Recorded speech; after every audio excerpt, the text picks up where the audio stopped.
Hello everyone and welcome back to Let's Play Sonic 3 and Knuckles as Knuckles. In the last part we went through Launch Base Zone and ultimately accessed the Sonic and Knuckles portion of the game through Mushroom Hill, and now we're in Flying Battery Zone, which we can actually immediately do something as Knuckles by coming up here. I think it's possible for you to reach this as Tails and Sonic and Tails, but I honestly do not remember. But hey, it gives us an invincibility power-up, which is, I guess, useful for this first little portion. Getting that extra life's admittedly really cool. I don't know why or how I even found that one up originally, but I've always loved it. I know it's there. And Knuckles admittedly makes this stage a bit of a chore, not a bit of a chore, a bit of a joke in some ways, because you can fly over some of the longer platforming sections. For instance, there's this whole thing where you have to get into the middle tumbler things and just walk across, but no, you can just fly over it.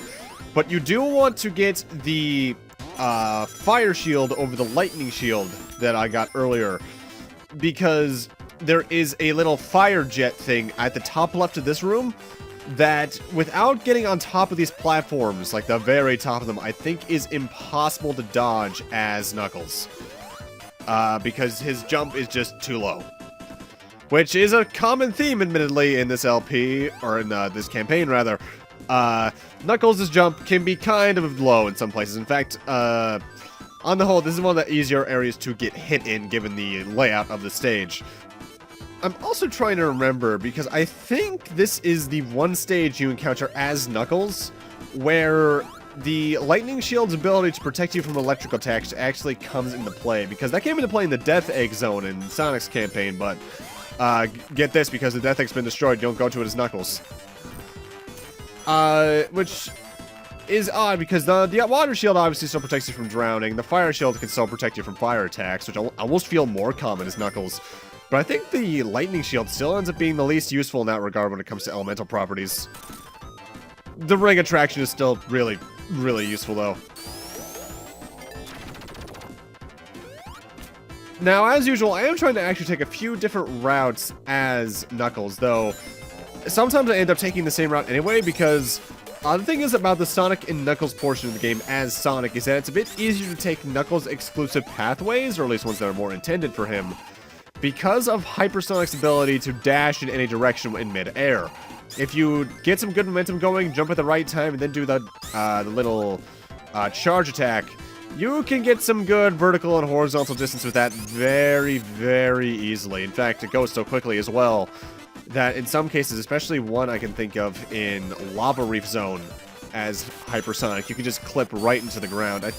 Did that happen during my LP of Sonic's campaign? I don't think it did. I know it's happened to me a couple times in casual play. I can recall one particular instance where I somehow glitched myself underneath the Lava Reef Act 1 platform, where the boss is. That was weird. I forget when I first figured out you could push that specific set of spikes.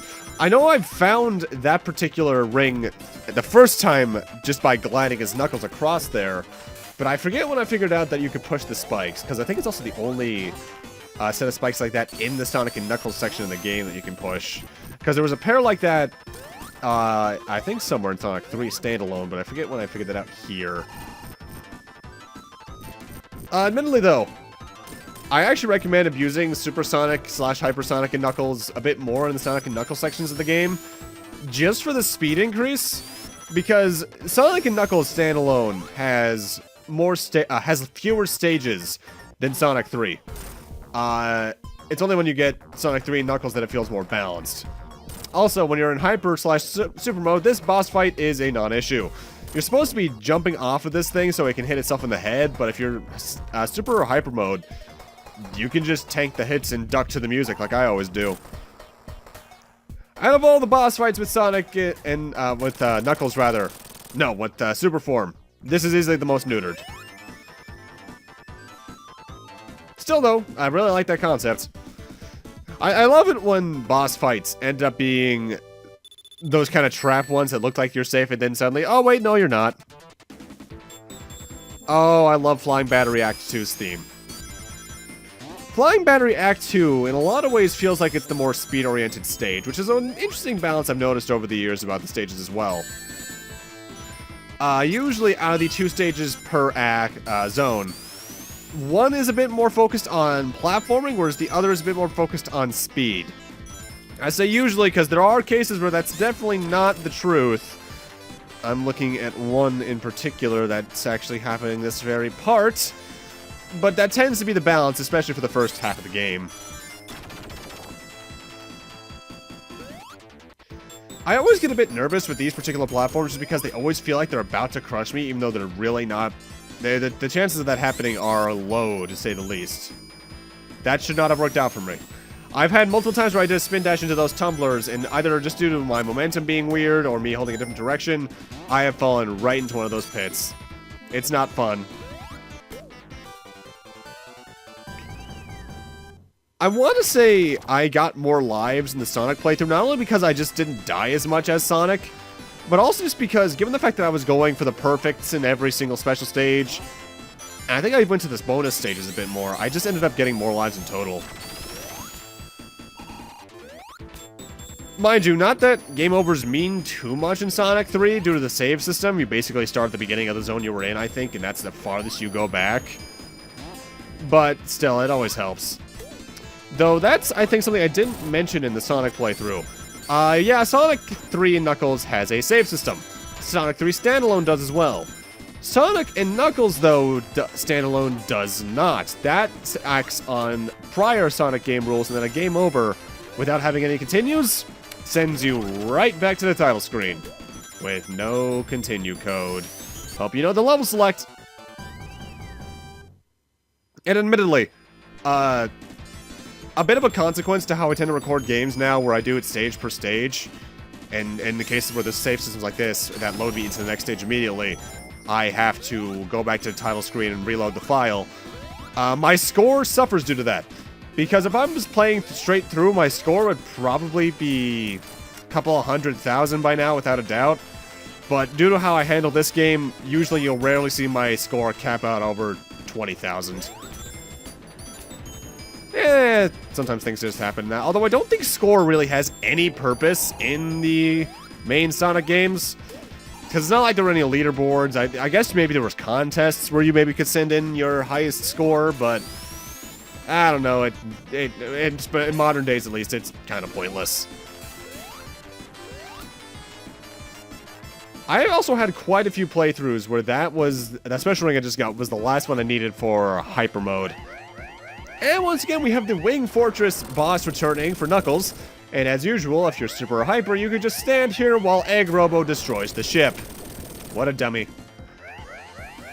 Admittedly, this was always just kind of a funny concept to me, because it's, I guess, a mark of how desperate Eggman was at the time where he had to build Flying Battery.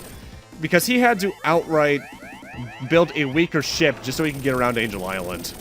Compared to his Sonic 2 days where he was, let's face it, pretty well prepared for Sonic, all things considered, considering his ship didn't get blown up by his laser. Or maybe he supercharged the laser itself, trying to get it a bit more lethal, and then just failed. And now for an interesting little quirk with Sonic 3 and Knuckles' level design. If you're Super Sonic, or, well, I guess more in this case, Hyper Sonic or Hyper Knuckles, and you move fast enough to get to the top of this platforming section, when you get to the area where the actual boss for Act 2 is, we will find that the sky is partially black.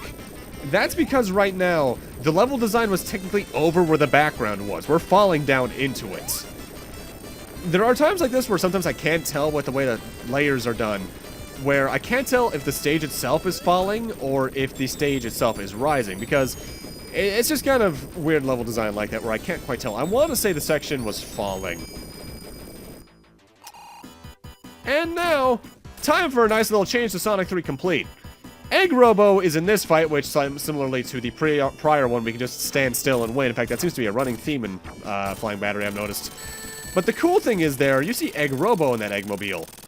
In Sonic 3 and Knuckles, if you were playing as Knuckles, you would still see Eggman in there because the Flying Battery Act 2 boss used unique sprites for Eggman in this fight, and they didn't make new ones for Egg-Robo there, so that's the one time in Knuckles playthrough in S3 and K that you would actually standardly see Eggman. Sonic 3 Complete, though, added some unique sprites there, so that weird issue is not there. And now it's time for Sandopolis Zone. I think it's fair to say this is universally the least favorite stage of the game. For good reason. It's long, it's tedious, And it's just kind of boring. I like the music, and I do like the aesthetic. I've always been a fan of desert levels when they're done right, but this kind of exceeds its length in some ways. Which is odd, because I'm looking at the timeline. For the 2 acts, it's not that much longer than Flying Battery. Maybe it's because the Flying Battery levels are just better designed, or better flowing that it comes off is better. Maybe it's due to the amount of meandering empty space that just you won't have much real interesting control over with this. I'm not sure why. Flying Battery is just not that interesting. I will say, I think they're also some of the physically largest levels in the game with some of the most wide open spaces. But at the end of the day, it's just kind of bland. It has some good, unique gimmicks, I'll give it that. Like, I like the little platforms you have to push into each other, but on the whole... every game has that one section, even the people who love it most hate the most. Like, or rather, they just can't stand.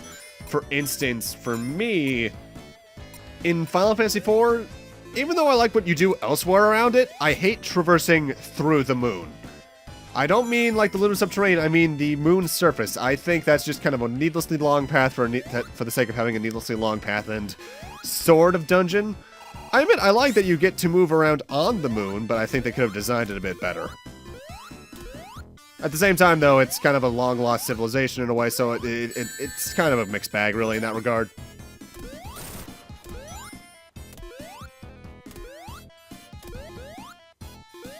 I also don't know exactly what it is about Sandopolis' level design, particularly in Act 1, but I always find that it's potentially the most confusing for me to get my way around, even if I'm looking at a map for it. Just because there's a lot of extra paths that loop around to each other, and a lot of things that just don't feel that... What's the word I'm looking for? That feel like there's uniqueness to them. Because comparatively, there are some Knuckles and Sonic exclusive pathways, but compared to some other stages, in Sandopolis, they don't really amount to much.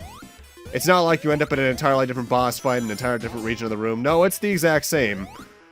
In fact, I don't think... Huh. I think most of those cases are only in the Sonic 3 portion, now that I think about it.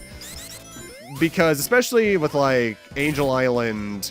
Actually, wow, Angel Island... All of the Sonic 3 section stages really have something like that, don't they? Sonic and Knuckles doesn't have too much of that. Interesting. Thankfully, though, we are getting towards the end of the stage, though I am climbing up this very large tower, because there is a Knuckles exclusive special ring up here. And just because it's there and I want to show it off, I'm gonna grab it. Plus, hey, free Hyper Mode transformation. I do have to wonder, though, why they never quite brought back Hyper Mode. Because, yes, when you get down to it, Super Sonic's all you really need, especially because it's usually the final boss killer in a lot of games nowadays. But, I don't know, having a step beyond, to quote a certain shonen series, just feels kind of cool. Either way, it's time for the boss of Act 1, which is potentially the most unique boss in the game. In a way, it's quite a bit like Sonic CD's boss fights. This golem, when you get close to it, will rise up, and then leap at you. You cannot damage it normally. You need to knock it into the sand pit all the way to the left. You can do this a couple of different ways. You could just knock it from side to side over and over again until it gets knocked into here. Or you could wait for it to jump all the way over to you, jump underneath, walk underneath it while it jumps, and then knock it right into the sand. It's not a very eventful boss fight, but I at least like the different idea. And there we go. And with that, it's time for Sandopolis Act 2, which is another sign that this does in fact take place after the Sonic campaign, not at the same time. I'm looking at you, Sonic the Hedgehog 4 Episode 1 website. Seriously, that was dumb. Why does it take place afterwards? Because the ghosts are already out of the capsule. You brought these things out of there in Sonic's campaign, but during Knuckles, they are here and they are ready for you from the start. I didn't really go over the ghosts too much in the Sonic playthrough, if I recall. Essentially, there's an invisible timer in the stage that counts down to the room getting darker and darker. You can tell how far you are into it based off the ghosts. I think they appear 1, 2, then 3, then it gets darker, they look a bit angrier, then it gets to the darkest point, in which case they look really angry and they will start actively attacking you. You fix that, or at least prevent that, by hanging onto those ceiling switches which turn the lights on. They're not too big of an obstacle, though I will say as Knuckles, they get in your way a bit more often. Just because there's a bit more time between certain ceiling switches on Knuckles' few exclusive pathways. And these other switches are for stone slash, I guess, sandstone, maybe. Although I suppose they could also be limestone. Either way, blocks of doors that are getting out of your way, like I need to get out of the way now. I was about maybe 1 or 2 pixels from getting crushed there, I think. That was close. I will say, though, I love the background in the stage. Though, in a way, partially just due to the Egyptian theme, this stage always reminded me of another Sega Genesis game. I think it was just Donald Duck's Quack Shot. The one where he's basically doing Donald Duck Indiana Jones type stuff, which actually wouldn't be out of place in the new DuckTales series now that I think about it. I really should do an LP of that game at some point, because it's a nice little adventure, but not now.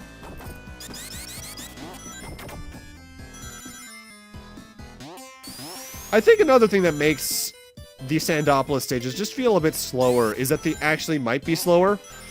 Just because there's very few sections in these stages where you get to go fast. It's a lot more slow-paced, methodical platforming. Similarly to Marble Zone from Sonic 1, actually, in a way.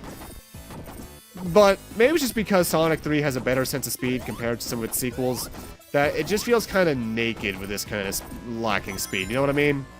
Not that I don't like slower or more methodical levels in Sonic. I think some of them can be some of the best stages in the games. I really do like Marble Zone. But comparatively, it feels more noticeable in a game like Sonic 3. Yeah, these ghosts are about to attack me at any minute. Thankfully, they don't... Well, they home in on where you are. But they're not crack shots with where you are. They'll generally aim for where you were when they start their movements. And even then, they'll you can either just go into a spin dash motion, they'll get destroyed, or you can just outright dodge them pretty easily. I will say, though, Knuckles makes this section with the pouring sand a bit more tolerable, just because you can skip a lot of it through his speed. Or not his speed, his climbing. Doesn't mean it still isn't potentially lethal, because if you're not careful, you can still get very easily crushed here. In fact, it's very easy for that to happen here. I won't be surprised if these rooms right here are the entire reason that the sand has a bit of a tilt to it.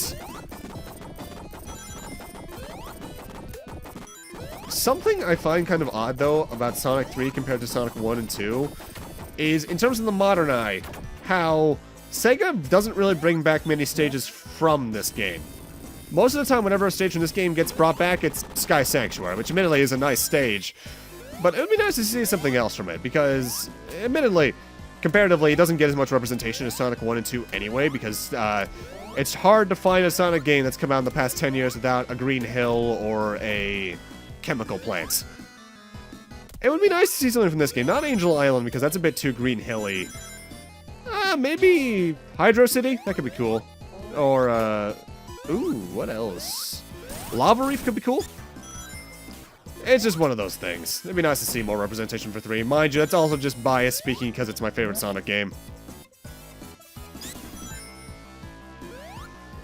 The kind of...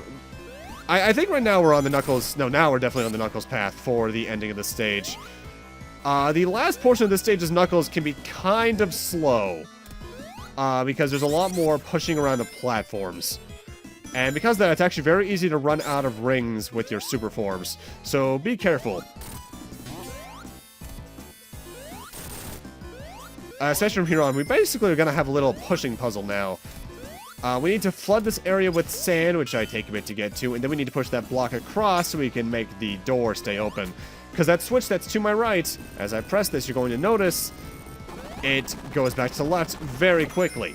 I think it is, without doing some task exclusive stuff for debug mode, impossible to get through that door. So we need to crack that open, and now we can actually push that rock all the way to the left into this switch. Though we should probably also get rid of the ghosts. It's definitely, I think when you have the sand down, it's probably possible to get through the door, but it's probably frame perfect. I would not be surprised. the one thing I've actually never been certain of is the record time in this game for Knuckles. Sonic, I know, is pretty ridiculous in Sonic 3 and K. Sonic 3 and Knuckles speedrun. But as Knuckles, I've never been quite so certain because his routes are radically different enough that it's probably a radically different time. Let's see, as Sonic, 35 minutes, 51 seconds. Knuckles, 28 minutes. Real? No, actually, no, that makes sense. That makes sense. And that is radically different. And all three of the top times on the three characters are held by the same person. You know what? Good game. Good game. We are actually approaching the boss fight of this now, and unlike when we played this as Sonic, we're actually going to get a chance to see what this boss can do. This is the... I think this might actually be called the Egg Golem. This boss likes to try and fire a laser from its head that it never gets a chance to shoot out. But its main attack is its arms that are moving as it walks. You need to jump onto the arms and then jump into the head to knock the head away, in which case... Eggman / Egg-Robo is open to 1, sometimes 2 attacks, depending on how fast you are. It's a pretty bland boss fight, honestly, which kind of fits the zone, admittedly. When you're playing as Hyper Sonic, and maybe even Hyper Knuckles if you're fast enough, it's possible to beat this boss before the music even starts because of where he's positioned. It's very easy to combo him to death there. But that's Sandopolis zone. I don't like it still. But thankfully, it's over, so we don't have to worry about it. But with that, I'm going to need to end this off here. Thank you guys for watching, and in part 5, we're going to be heading into Lava Reef, and I think even finishing the game off. See you guys then.